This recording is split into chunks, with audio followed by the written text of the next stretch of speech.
Thank you. It is an honor to be here. As a young man raised and brought up in the public school system, I pledge my allegiance to that flag every single day. And the honor, maybe one of the greatest honors of my life today, is to be here and leverage the work that I've done as testimony that may in some way benefit this nation that I love. I'd like to start by saying thank you to Chairman Corker for your leadership in this endeavor, and to Senator Cardin. Your leadership has been extraordinary, and I'd like to also say thank you to the rest of the committee that has supported this effort. This is a bipartisan effort, and in a country that is riddled with bipartisan separation on so many things, slavery seems to come up as one of these issues that we can all agree upon. And I applaud you for your agreement, and I believe in you and your leadership and your ability to take us out of it. I'm here today to defend the right to pursue happiness. It's a simple notion, the right to pursue happiness. It's bestowed upon all of us by our Constitution. Every citizen of this country has the right to pursue it. And I believe that it is incumbent upon us as citizens of this nation, as Americans, to bestow that right upon others, upon each other, and upon the rest of the world. But the right to pursue happiness for so many is stripped away. It's raped. It's abused. It's taken by force, fraud, or coercion. It is sold for the momentary happiness of another. Now, this is about the time when I start talking about politics that the internet trolls tell me to stick to my day job. So I'd like to talk about my day job. My day job is as the chairman and the co-founder of Thorn. We build software to fight human trafficking and the sexual exploitation of children. And that's our core mission. My other day job is that of the father of two, a 2-month-old and a 2-year-old. And as part of that job that I take very seriously, I believe that it is my effort to defend their right to pursue happiness and to ensure a society and government that defends it as well. As part of my anti-trafficking work, I've met victims in Russia. I've met victims in India. I've met victims that have been trafficked from Mexico, victims in New York and New Jersey and all across our country. I've been on FBI raids where I've seen things that no person should ever see. I've seen video content of a child that's the same age as mine being raped by an American man that was a sex tourist in Cambodia. And this child was so conditioned by her environment that she thought she was engaging in play. I've been on the other end of a phone call from my team asking for my help because we had received a call from the Department of Homeland Security telling us that a 7-year-old girl was being sexually abused, and that content was being spread around the dark web. And she had been being abused, and they'd watched her for 3 years, and they could not find the perpetrator, asking us for help. We were the last line of defense. An actor and his foundation were the potential last line of defense. That's my day job, and I'm sticking to it. I'd like to tell you a story about a 15-year-old girl in Oakland. We'll call her Amy. Amy met a man online, started talking to him. A short while later, they met in person. Within hours, Amy was abused, raped, and forced into trafficking. She was sold for sex. And this isn't an isolated incident. There's not much that's unusual about it. The only unusual thing is that Amy was found and returned to her family within 3 days using the software that we created, a tool called Spotlight. And in an effort to protect its capacity over time. I won't give much detail about what it does, but it's a tool that can be used by law enforcement to prioritize their caseload. It's a neural net. It gets smarter over time. It gets better, and it gets more efficient as people use it. And it's working. In 6 months, with 25% of our users reporting, we've identified over 6,000 trafficking victims, 2,000 of which are minors. This tool is in the hands of 4,000 law enforcement officials and 900 agencies. And we're reducing the investigation time by 60%. This tool is effective, it's efficient, it's nimble, it's better, it's smarter. Now, there's often a misconception about technology that in some way it is the generator of some evil, that it's creating job displacement, and that it enables violence and malice acts. But as an entrepreneur and as a venture capitalist in the technology field, I see technology as simply a tool without will. The will is the user of that technology, and I think it's an important distinction. An airplane is a tool. It's a piece of technology. And under the right hands, it's used for mass global transit, and under the wrong hands, it can be flown into buildings. Technology can be used to enable slavery, but it can also be used to disable slavery, and that's what we're doing. I alluded to a phone call that we got from the Department of Homeland Security about this girl that was being trafficked on the dark web.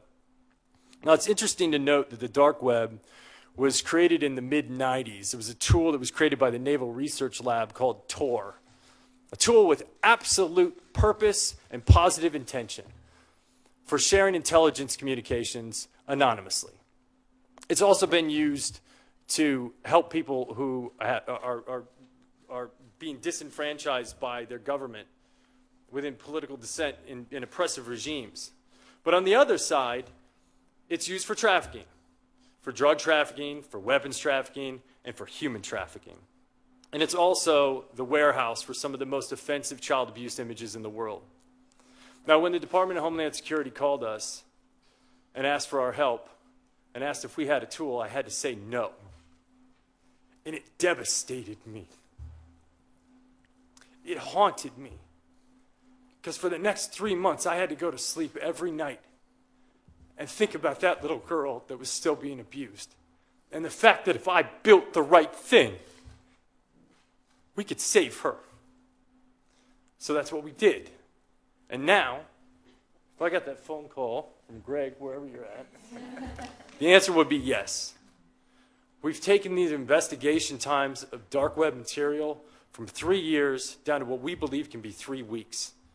The tool is called Solus. Once again, I won't go into too much detail about the tool, but it's being used by 40 agencies across the world today in beta, and we believe that it's going to yield extraordinary results. And just like Spotlight, it gets smarter and more efficient and more cost-effective over time. So where do we go from here? What do we need? Obviously, we need money. We need financing in order to build these tools. Technology is expensive to build, but the beauty of technology is once you build the warehouse, it gets more efficient and more cost-effective over time. I might be able to present to you a government initiative where next year I come back and ask for less. And to me, that's like, it seems extraordinary. The technology we're building is efficient, it works, it's nimble, because traffickers change their modus operandi, and we can change ours as well, just as efficiently, if not more efficiently, as they can. It's enduring, and it only gets smarter with time. We also are collecting data. We have KPIs. We actually understand that if we're delivering value, we increase our efforts in that area. If we're not delivering value, we shut it down. And it's a quantifiable solution. One of my mentors told me, don't go after this issue if you can't come up with a quantifiable solution. We can quantify it, and we can make the work that we're doing and the initiatives that you put forth accountable.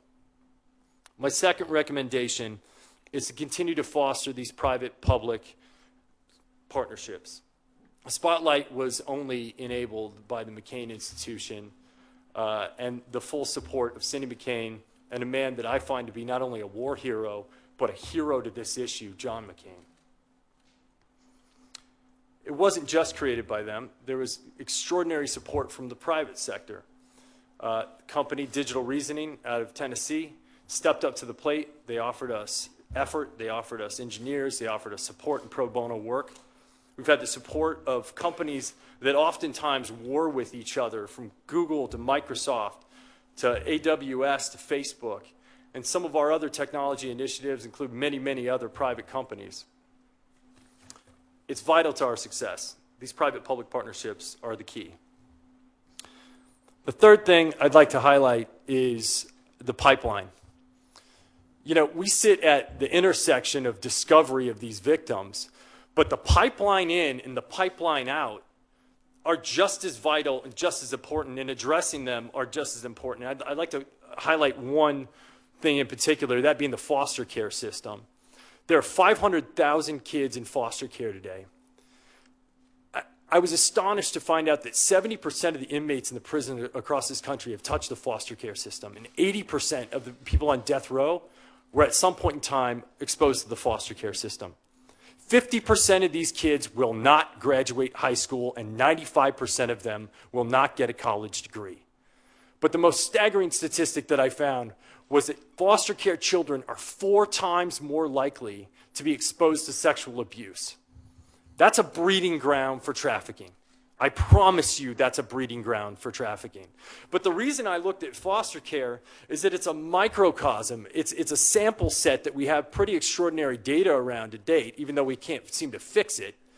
It's a microcosm for what happens when displacement happens abroad as the unintended consequences of our actions or inactions in the rest of the world. When people are left out, when they're neglected, when they're not supported, and when they're not given the love that they need to grow, it becomes an incubator for trafficking. And this refugee crisis, if we want to be serious about ending slavery, we cannot ignore it, and we cannot ignore our support for this issue in that space, because otherwise we're going to deal with it for years to come. The outbound pipeline. There's just not enough beds. The bottom line is, once someone is exposed to this level of abuse, it's a mental health issue. And there aren't enough beds, there's not enough support, and we have to have the resources on the other side. Otherwise, the recidivism rates are through the roof. It's astonishing, because when Maslow's hierarchy of needs are not being met, people resort to survival, and if this is their means of survival and the only source of love that they have in their life, that's what they go for. So we have to address the pipeline out, and we have to create support systems on the other end. It's not an entitlement. It's a demand to end slavery. My fourth and final recommendation is the bifurcation of sex trafficking and labor trafficking. They're both aberrations. They're both awful. They're both slavery, and they're both punitive, in fact. But the solution sets are highly differentiated. When you look at sex trafficking, a victim is most often present at the incident of commerce. And this provides an opportunity for drastic intervention. Whereas in labor trafficking, the victims are being hidden behind the manufacturers and the merchandisers. And it requires an entirely different set of legislation and proactivity and enforcement in order to shut it down. Now, there's a lot of rhetoric that's going on in the world right now about job creation in the United States. Well, if we want to create jobs in the United States, I would ask you to consider eliminating slavery from the pipelines of corporations. Because a lot of that slavery is happening abroad. And if we ask those corporations under extreme pressure that if you don't change it, you are going to be penalized. And if you don't clean up that pipeline, it's going to mean trouble. And they're forced with 2 decisions. They can either clean up the pipeline abroad, or they can move the jobs to the United States of America, where they can be regulated and supported.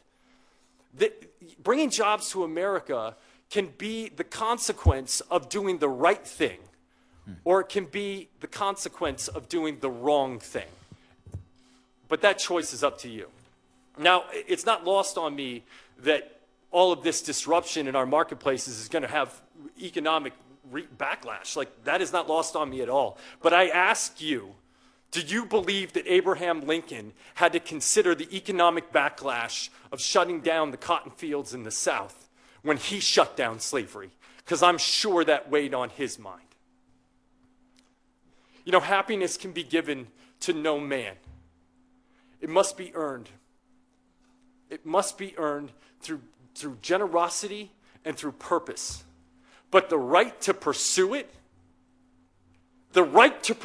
is every man's right. And I beg of you that if you give people the right to pursue it, what you may find in return is happiness for yourself. Thank you. Thank you so much. Thank you. Elisa.